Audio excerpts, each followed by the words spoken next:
زمان قدیم کی بات ہے۔ ایک خوبصورت اور پرسکون سلطنت ہوا کرتی تھی۔ ایک ایسی سلطنت جہاں محلوں کی چھتیں چاندنی راتوں میں موتیوں کی طرح چمکت اور ہوا میں خوشبو رچی ہوتی۔ اس سلطنت کے بادشاہ شہباز خان اپنی بہادری اور انصاف پسندی کے باعث دور دور تک مشہور تھے، لیکن اپنی تمام فتوحات اور شان و شوکت کے باوجود ان کے دل کو سکون صرف ایک شخصیت سے ملتا تھا، ان کی محبوب بیوی ملکہ ناہید سے۔ ملکہ ناہید نہ صرف حسین تھیں بلکہ نہایت نرم دل اور رحم دل بھی تھیں۔ ان دونوں کی محبت کے صلے میں خدا نے انہیں 3 بیٹیاں عطا کیں، شہزادی زاریشہ، شہزادی فریال اور شہزادی مہرالنساء۔ تینوں ماں کی طرح نازک، حسین اور محبت سے لبریز۔ پورا محل ان کی ہنسی سے گونجتا رہتا اور بادشاہ کے لیے ان کی مسکراہٹیں ہی دنیا کی سب سے قیمتی دولت تھیں۔ مگر ایک دن تقدیر نے سب کچھ بدل دیا۔ ملکہ ناہید شدید بیمار پڑ گئیں۔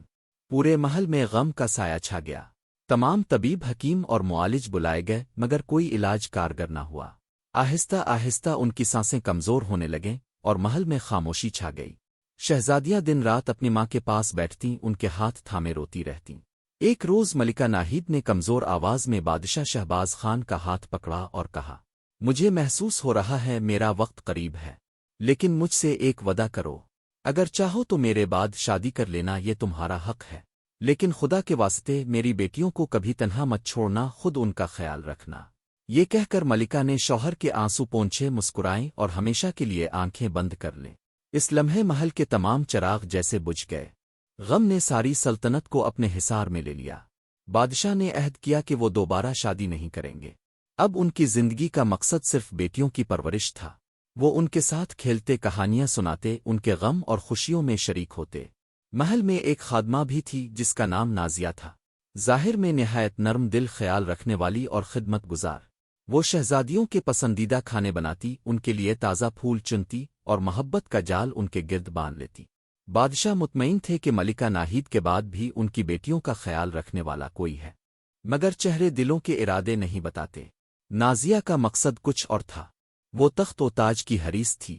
وہ چاہتی تھی بادشاہ اس سے شادی کر لیں تاکہ وہ سلطنت نورآباد کی ملکہ بن جائے۔ 1 سال گزر گیا مگر بادشاہ کا دل ابھی تک ناہید کی یادوں میں گم تھا۔ نازیہ کے دل میں حسد بھر گیا۔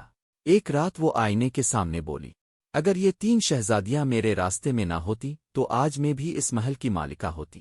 اسی دن سے اس نے ایک بھیانک منصوبہ بنایا، ایک ایسا منصوبہ جو ان معصوم شہزادیوں کی زندگی بدل دینے والا تھا۔ بادشاہ اپنی بیٹیوں کو کبھی محل سے باہر نہیں جانے دیتے تھے، مگر ایک دن وہ باغ میں کھیل رہی تھیں کہ نازیہ مسکراتی ہوئی آئی۔ کہنے لگی، کتنے دن ہو گئے میں واداں گلزار نہیں گئی۔ وہاں کے پہاڑ، جھرنے اور خوشبودار پھول جیسے جنت ہو۔ شہزادیاں حیرت سے سننے لگیں۔ شہزادی زاریشہ نے پوچھا، کیا وہ جگہ واقعی اتنی خوبصورت ہے؟ نازیہ نے چالاکی سے کہا، ہاں، وہاں کے پھولوں کی خوشبو آسمان تک جاتی ہے، میں کل وہاں جا رہی ہوں۔ یہ سنتے ہی شہزادیاں اصرار کرنے لگیں، ہمیں بھی لے چلو۔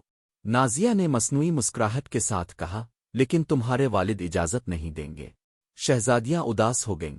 پھر نازیہ نے کہا، اگر ہم کہیں کے بازار جا رہے ہیں تو کسی کو پتہ نہیں چلے گا، وہاں سے سیدھا واداں گلزار چلیں گے۔ تینوں خوشی سے مان گئیں۔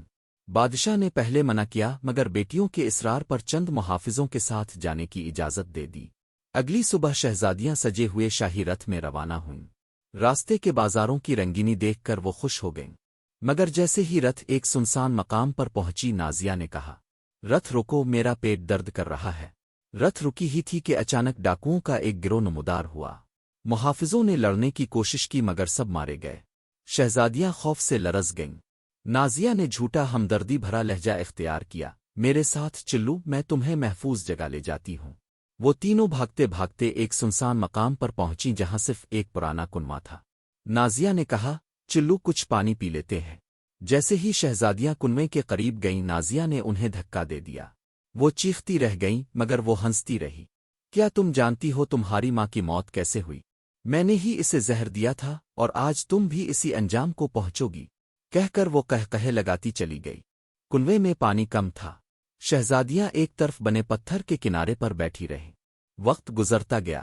جب بھوک لگتی تو ایک چھوٹی مچھلی سطح پر آ جاتی جسے وہ بانٹ کر کھاتی۔ دن ہفتوں میں اور ہفتے مہینوں میں بدل گئے۔ وہ اپنی ماں کی یاد میں روت اور اس کی دعائیں دے رہتے۔ ایک دن سورج کی کرنیں کنویں میں جھانک رہی تھیں کہ اچانک اوپر سے ایک آواز آئی، ایک تاجر اپنے قافلے کے ساتھ وہاں سے گزر رہا تھا۔ اس نے پیاس بجھانے کے لیے بالٹی نیچے ڈالی۔ شہزادی زاریشا نے کہا، اگر ہم میں سے ایک باہر جا کر مدد لے آئے تو شاید ہم بچ جائیں۔ تینوں نے مشورہ کیا اور سب سے بہادر زاریشا کو بالٹی میں بٹھا دیا۔ جب وہ اوپر پہنچی تو تاجر اسے دیکھ کر حیران رہ گیا۔ ایسی حسین لڑکی اس نے کبھی نہ دیکھی تھی، مگر اس کے دل میں لالچ جاگا۔ کہنے لگا، کیا نصیب ہے میرا، ایسی خوبصورت لڑکی بیچ کر تو خزانے بھر جائیں گے۔ زاریشا کو اندازہ ہو گیا کہ یہ آدمی بارہ ہے۔ وہ بھاگنے لگی، تاجر اس کے پیچھے۔ وہ وادیوں، پہاڑوں اور جنگلوں سے گزرتی رہی، قدم زخمی مگر ہمت برقرار۔ آخرکار وہ ایک گھنے جنگل میں جا پہنچی۔ وہاں ایک شہزادہ ارسلان ہرن کا شکار کرنے والا تھا۔ اس نے کمان اٹھائی ہی تھی کہ اس کے سامنے ایک پری جیسے لڑکی نمودار ہوئی۔ وہ لرزتی ہوئی بولی، میری مدد کرو، کوئی میرا پیچھا کر رہا ہے۔ شہزادہ حیران رہ گیا۔ جب اس نے پیچھے دیکھا تو تاجر بھاگتا ہوا آ رہا تھا۔ شہزادے نے تلوار نکالی اور تاجر خوفزدہ ہو کر بھاگ گیا۔ شہزادے نے نرمی سے پوچھا، تم کون ہو؟ زاریشا نے جواب دیا، میں سلطنت نورآباد کی شہزادی زاریشا ہوں۔ ہماری ماں کو ہماری خادمہ نازیہ نے زہر دیا اور ہمیں کنویں میں دھکیل دیا۔ شہزادہ بولا، میں سلطنت گلزار کی سرزمین کا شہزادہ ارسلان ہوں۔ اب تم اکیلی نہیں ہو، میرے ساتھ چلو۔ وہ اسے اپنے محل لے آیا۔ شہزادہ ارسلان کے والد بادشاہ سلیمان خان نے جب زاریشا کی کہانی سنی تو وہ چونک گئے۔ نرمی سے بولے، بیٹی تمہارے والد کا نام کیا ہے؟ زاریشا بولی، بادشاہ شہباز خان، اور میری والدہ ملکہ ناہید تھیں۔ بادشاہ سلیمان کی آنکھوں میں آنسو آ گئے۔ ناہید میری بہن تھی۔ یہ سن کر سب حیران رہ گئے۔ بادشاہ نے فوراً اپنے دو بیٹوں شہزادہ طلحہ اور شہزادہ زین کو حکم دیا، جاؤ اپنی بھانجیوں کو کنویں سے نکال کر لاؤ۔ دونوں شہزادے دن رات سفر کر کے کنویں تک پہنچے۔ انہوں نے رسی ڈالی اور ایک ایک کر کے فریال اور مہرالنسا کو باہر نکالا۔ وہ خوشی سے رو پڑیں۔ سب واپس محل آئے۔ تینوں بہنیں ایک دوسرے سے لپٹ کر رونے لگیں۔ ادھر نازیہ نے بادشاہ شہباز کو جھوٹ بولا کہ شہزادیاں ڈاکوؤں کے حملے میں مار دی گئیں۔ بادشاہ غم سے بیمار پڑ گئے۔ اسی دوران نازیہ نے جھوٹی ہمدردی کے ذریعے بادشاہ کے قریب ہونا شروع کر دیا۔ یہاں تک کہ ایک دن اس نے کہا، میں تمہیں تنہا نہیں دیکھ سکتی، تمہیں سہارا دینے آئی ہوں۔ غم زدہ بادشاہ نے سوچا، شاید یہی تقدیر ہے، اور شادی پر آمادگی ظاہر کی۔ شادی کے دن محل سجا ہوا تھا مگر ماحول میں خوشی نہیں تھی۔ اسی وقت بادشاہ سلیمان اپنے بیٹوں اور تینوں شہزادیوں کے ساتھ محل میں داخل ہوئے۔ سب کے چہرے حیرت سے جم گئے۔ بادشاہ شہباز اپنی بیٹیوں کو دیکھ کر دنگ رہ گئے۔ شہزادی فریال آگے بڑھی اور نازیہ کے منہ پر تھپڑ مارا۔ یہ وہ عورت ہے جس نے پہلے ہماری ماں کو مارا، پھر ہمیں کنویں میں پھینک دیا۔ سب کچھ واضح ہو گیا۔ بادشاہ نے حکم دیا، اسے قید خانے میں ڈال دو۔ سپاہیوں نے نازیہ کو گھسیٹ کر لے گئے۔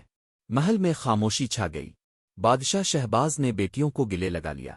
بادشاہ سلیمان مسکرائے اور بولے، شہباز تمہاری بیٹیاں میری بھانجیاں ہیں اور میرے بیٹے اب جوان ہیں، کیوں نہ ہم اپنا رشتہ مزید مضبوط کر لیں۔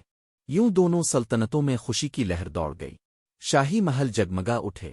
شہزادی زاریشا کی شادی شہزادہ ارسلان سے ہوئی۔ شہزادی فریال کی شادی شہزادہ طلحہ سے، اور شہزادی مہرالنسا کی شادی شہزادہ زین سے۔